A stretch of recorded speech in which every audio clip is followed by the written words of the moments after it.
Hola, hola, Dios te bendiga. Soy Víctor Cáceres, tu hermano en Cristo. Bienvenidos a tu plataforma virtual que nos enseña la Biblia hoy.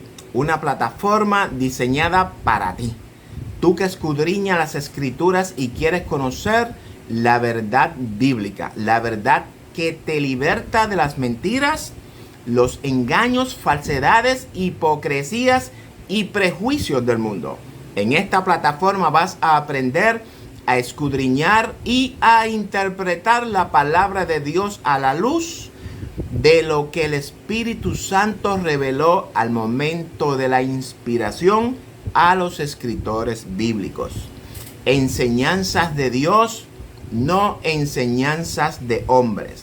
La Biblia es su propio intérprete, pero esa interpretación, la única persona quien nos la puede revelar es la misma persona que la inspiró, el Espíritu Santo. En esta plataforma vamos a desenmascarar todas esas enseñanzas tradicionalistas de hombres con las que muchas iglesias están acondicionando nuestras mentes. Yo sé que si usted está viendo este programa, es porque usted está interesado en aprender a conocer a Dios por medio de su palabra absoluta. Para aprender es necesario desaprender y volver a aprender. Una mente subjetiva entiende una verdad relativa, la verdad que el hombre quiere que sepas. Una mente objetiva entiende la verdad absoluta, la verdad que Dios quiere que sepas. Espero que el estudio de hoy sea edificante y de bendición para su vida. Adelante. Dios bendiga mis hermanos al pueblo de Dios. Bienvenidos a ¿Qué nos enseña la Biblia hoy? Quiero también darle la bienvenida a todos esos nuevos hermanos que se han inscrito a nuestra página. Ya somos 780 aproximadamente de República Dominicana, de Puerto Rico, de México, Honduras, Guatemala, El Salvador, Venezuela, Colombia, Chile y muchos más. Gloria a Dios por ustedes. Lo prometido es deuda. Luego de haber terminado nuestro estudio acerca de los Estados Unidos en las profecías o de acuerdo con la Biblia, la bestia que sube de la tierra, Apocalipsis 13, del 11 al 18. Le prometí el estudio de la primera bestia, es decir, la bestia que sube del mar de Apocalipsis 13, del 1 al 10. Una gran parte de este estudio ya se discutió en el estudio anterior de los Estados Unidos en la profecía, debido a que para poder estudiar la bestia que sube de la tierra, tenemos que estudiarla a la luz de la bestia que sube del mar, ya que ambas serán las protagonistas del periodo conocido en la Biblia como la Gran Tribulación. Exactamente como lo escuchó. Estas bestias son las estrellas principales del reparto de la Gran Tribulación y los juicios que vienen sobre la gran ramera y toda la humanidad que no conocieron a Dios ni obedecieron el santo evangelio de Jesucristo. Y esto no lo digo yo, el mismo Jesús lo dice en Mateo. Recordemos que la Biblia es su propio intérprete. Cuando estamos escudriñando la Biblia, solamente 3 elementos debemos de considerar para la correcta interpretación de ella. Primeramente, buscar la sabiduría, discernimiento y el alumbramiento de nuestros ojos por medio del Espíritu Santo. Este primer elemento es el más importante de todos. Sin el Espíritu Santo no puede haber una correcta interpretación de las Escrituras, porque Él mismo fue quien la inspiró. Segundo, la Biblia como su propio intérprete, con todas las reglas hermenéuticas correspondientes. Y tercero, la historia de la humanidad. Fuera de estos 3 elementos no hay interpretación correcta de las Escrituras bíblicas. ¿Qué quiero decir con esto, jóvenes? Lo que quiero decir con esto es lo siguiente. No hay yo pienso, yo imagino, me parece, pudiera ser. Los intérpretes dicen, yo leí en tal libro. Es decir, que la palabra de Dios se interpreta por medio del Espíritu Santo de Dios. La propia palabra y por medio de la historia de la humanidad, particularmente las profecías. Pablo dice en 1 Corintios que la revelación de Dios es por medio del Espíritu. ¿Qué tal la especulación, dice usted? Jóvenes, hay textos en la Biblia que nos dan espacio para especular. Otros no nos dan espacio para especular. La especulación del texto no es una enseñanza, es una especulación con sentido lógico. Cuando usted especule sobre un texto, debe de especificar que es una especulación y dejar saber que no es una enseñanza, para que no quede como falso maestro. Yo soy responsable de todo lo que hablo en esta página y en este canal. De lo que yo no soy responsable es de lo que usted quiera entender. Siempre me encargo de traer todos mis estudios bíblicos sustentados por la palabra de Dios. Toda la historia que traigo relacionada a las profecías son corroborables. Nunca voy a traer una historia inventada. Las historias relacionadas a las profecías, usted mismo la puede corroborar. En este canal yo no me dedico a hablar sin sustento bíblico. No adivino. No hablo para ver si la pego. Mi responsabilidad con ustedes, el pueblo de Dios, mis hermanos, es traerle una enseñanza sana, sin adulterarla, la verdad absoluta. Usted tiene la libertad para creerla o para no creerla. Si usted busca la confirmación de su verdad, aquí no la va a encontrar. La única confirmación que va a encontrar aquí es la verdad de Cristo. Siempre les he dicho que no trato de imponerles estas verdades. Hay muchas verdades en la calle, jóvenes, pero la única verdad absoluta se encuentra en la palabra de Dios. ¿Está en usted en creerla o no? Si alguien trae una enseñanza bíblica sin soporte bíblico, no se puede considerar una enseñanza bíblica. Toda la Biblia es interpretable, es la revelación de Dios al hombre. Porque si no lo fuera, entonces Dios estaría ocultando información. Dios no es Dios de confusión. Dios es Dios de luz y claridad. ¿Por qué traigo todo esto? Por la sencilla razón de que en algunas de nuestras congregaciones, no en todas, en algunas, hay maestros, pastores y evangelistas enseñando la palabra de Dios sin fundamentos bíblicos. Hay muchos teólogos en las universidades, en los institutos bíblicos, en las escuelas bíblicas, enseñando doctrinas sin fundamentos bíblicos.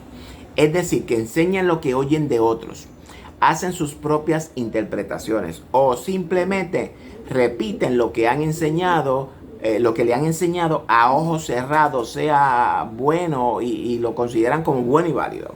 Y la palabra de Dios no se enseña así, jóvenes. Me perdonan si ofendo a alguno de mis hermanos en Cristo. En nuestras iglesias tenemos muchos buenos maestros, excelentes diría yo, muy buenos conocedores de la Biblia, maestros que Dios quiere usarlo para su gloria, pero ellos no se lo permiten porque tienen sus mentes programadas con enseñanza sin fundamentos y cuando Dios le habla la verdad no entienden. Yo no estoy en contra de los maestros de nuestras iglesias, de lo contrario. Yo quiero que nuestras iglesias estén llenas de maestros preparados, formados en la palabra de Dios. Pero a veces oigo enseñanzas que me confunden. ¿Dónde está el soporte bíblico?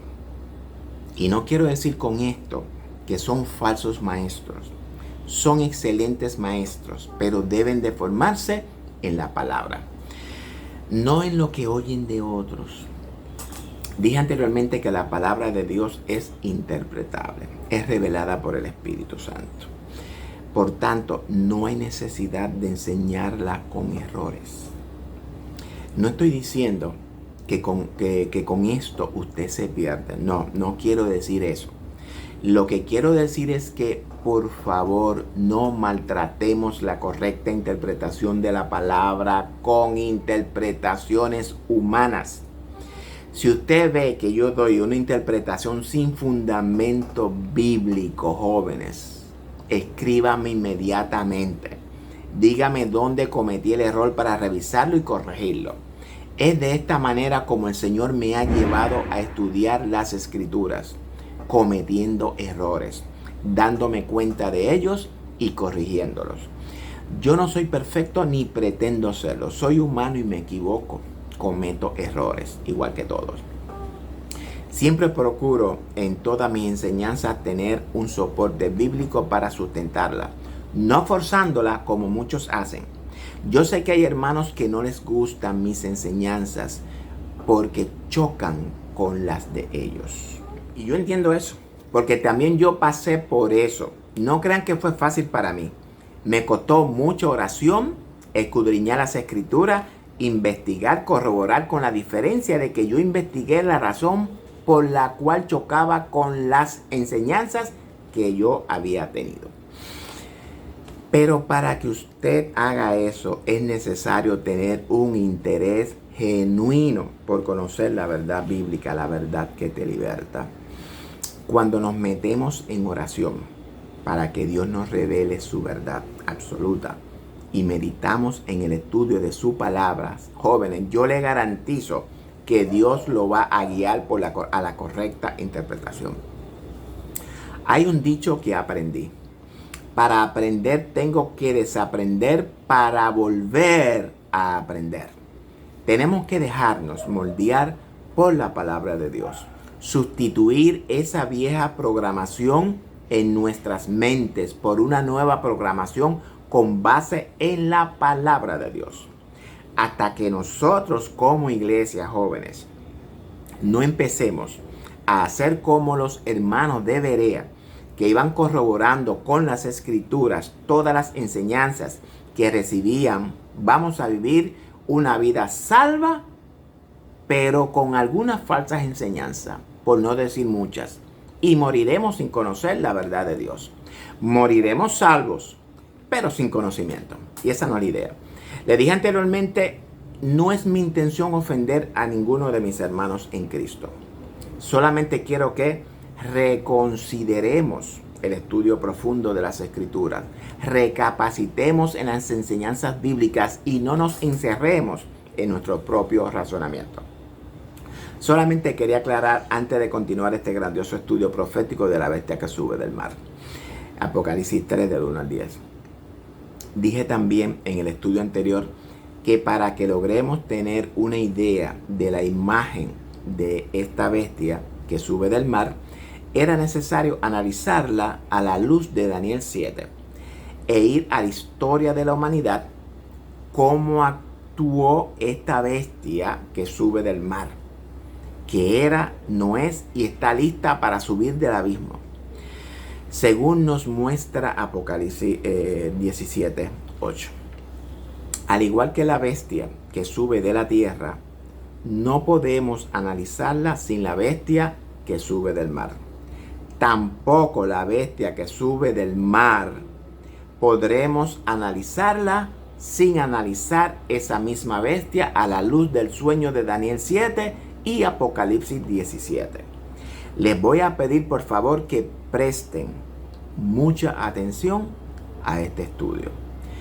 Puede ser que se torne un poco difícil de entender, pero si usted busca la dirección de Dios y le pide al Espíritu Santo que le abra los ojos del entendimiento con sabiduría y discernimiento, estoy seguro que lo va a disfrutar.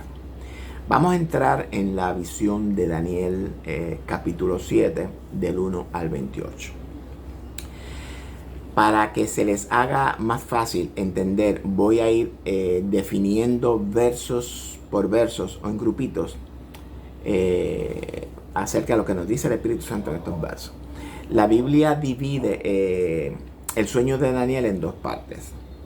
Yo lo voy a dividir en tres partes para una mejor comprensión. La primera es el sueño o la visión de Daniel, la segunda es la preocupación de Daniel y la tercera es la interpretación del sueño. Las vamos a analizar por separados. Todos conocemos por medio de la historia las bestias de Babilonia, Medo-Persia y Grecia, las cuales no voy a tocar, ya que estas bestias corresponden al pueblo de Israel en su primera etapa. La cuarta bestia, Roma, entra en Israel en su segunda etapa, la iglesia de Cristo. Acerca de esta enseñanza errónea que tienen algunas de nuestras congregaciones, vamos a hablar prontamente. Daniel 7, visión de las cuatro bestias. En el primer año de Belsasar, rey de Babilonia, tuvo Daniel un sueño y visiones de su cabeza mientras estaba en su lecho. Luego escribió el sueño y relató lo principal del asunto. Daniel dijo: miraba yo en visión de noche, y he aquí que los cuatro vientos del cielo combatían en el gran mar, y cuatro bestias grandes diferentes la una de la otra subían del mar. La primera era como león y tenía alas de águila. Yo estaba mirando hasta que sus alas fueron arrancadas, y fue levantada del suelo y se puso enhiesta sobre los pies a manera de hombre, y le fue dado corazón de hombre. Y he aquí que otra segunda bestia, semejante a un oso, la cual se alzaba de un costado más que del otro, y tenía en su boca 3 costillas entre los dientes, y le fue dicho así: levántate, devora mucha carne. Después de esto miré, y he aquí otra semejante a un leopardo, con 4 alas de ave en sus espaldas. Tenía también esta bestia 4 cabezas, y le fue dado dominio. Y después de estos primeros 6 versos no vamos a hablar. Nuestro estudio se va a desarrollar a partir del verso 7 en adelante. Después de esto miraba yo en las visiones de la noche, y he aquí la cuarta bestia, espantosa y terrible, y en gran manera fuerte, la cual tenía unos dientes grandes de hierro, devoraba y desmenuzaba, y las sobras hollaba con sus pies, y era muy diferente de todas las bestias que vi antes de ella, y tenía 10 cuernos. Todos sabemos que esta cuarta bestia que Daniel ve en su visión representa al Imperio Romano, que venció al leopardo, es decir, Grecia, que es el vientre y muslo de bronce de la estatua. Y algo en particular que sale a relucir aquí en esta bestia, que tenía 10 cuernos, representado por los 10 dedos de la estatua de Nabucodonosor.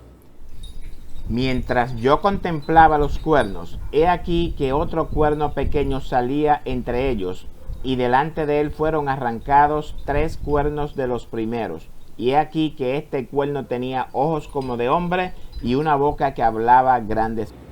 Dice Daniel que él contemplaba los cuernos, es decir, a los 10 cuernos que tenía la cuarta bestia.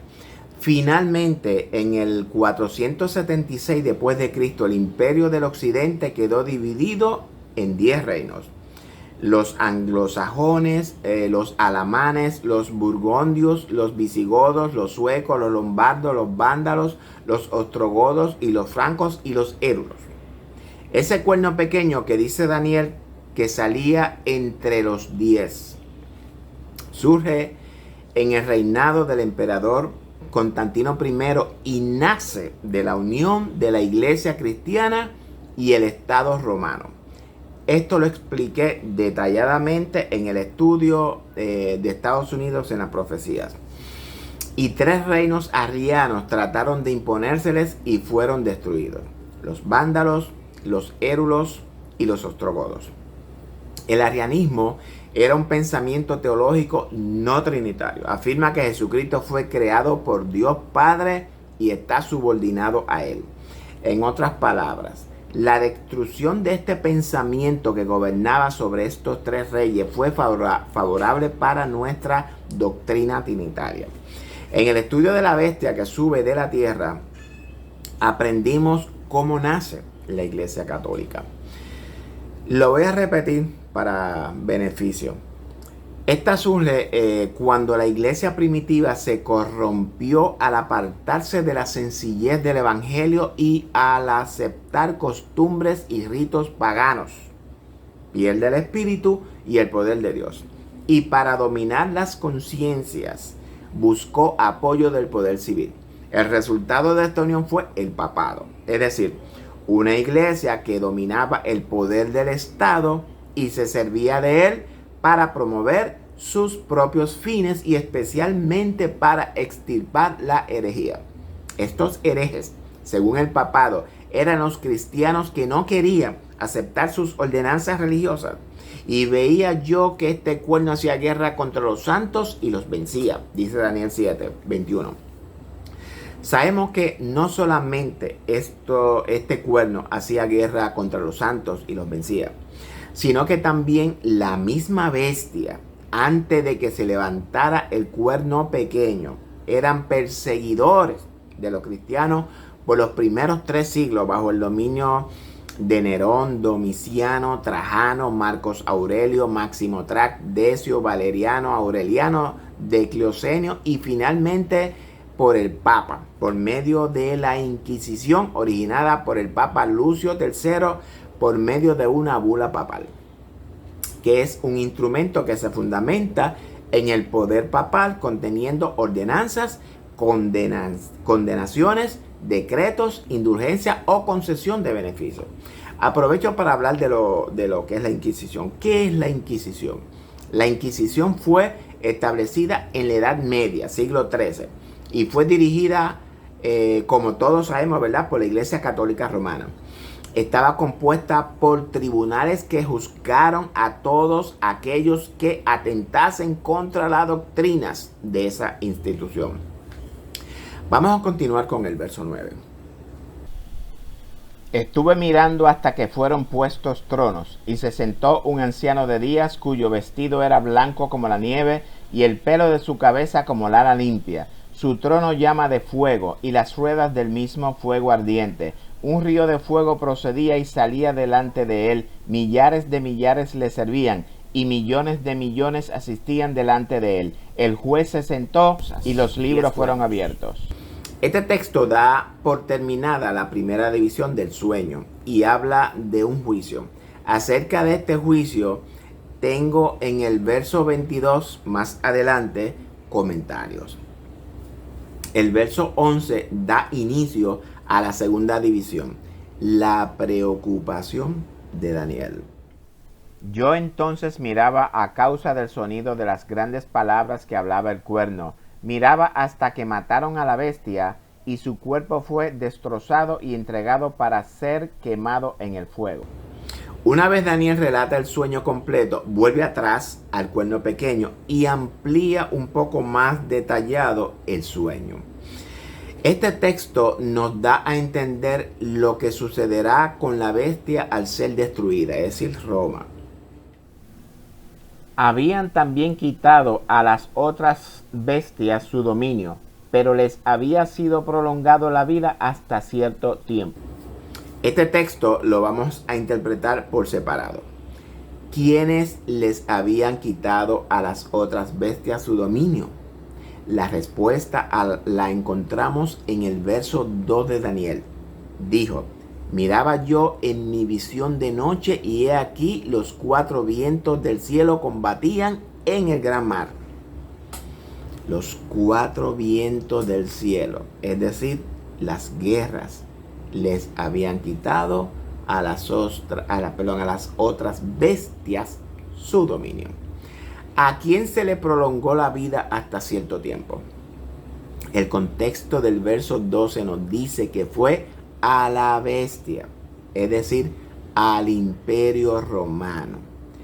¿Cómo se le prolonga? es prolongada por medio del cuerno pequeño, la Iglesia Católica Romana, que se adjudica el título de vicario de Cristo en la tierra, el pontífice. Y ojo con esto, y le será devuelto como una imagen de la primera bestia todo su poder. La bestia que era, no es y será. La herida mortal fue sanada, de acuerdo como dice Apocalipsis 13:12. Ya esto lo explicamos en el estudio de la bestia que sube de la tierra. Si usted no ha visto el estudio de los Estados Unidos en las profecías, le exhorto a que vayan a mi canal de YouTube y lo vean completo.